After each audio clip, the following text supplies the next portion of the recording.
মানুষ চলবে বিবেচনায়।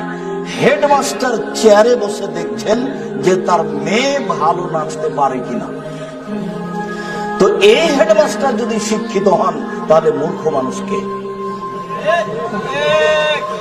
ইনিও যদি শিক্ষিত হন তাহলে মূর্খ মানুষকে। আল্লাহ রাসূল কাকে মূর্খ বললেন? এই হেডমাস্টার যদি শিক্ষিত হন। তোমাদের সামাজিক চেয়ারম্যান মেম্বার যদি নিয়মিত থিয়েটার যাত্রা মেয়েদেরকে নিয়ে এসে গান মেয়েদের ব্যবস্থা করে নাচের, তাহলে সমাজ সেবক যদি এই হয় তাহলে সমাজের ক্ষতি করে কে? এই যদি সমাজ সেবক হয়, এই চেয়ারম্যান মেম্বারই যদি সমাজ সেবক হয় তাহলে সমাজের ক্ষতি করে কে?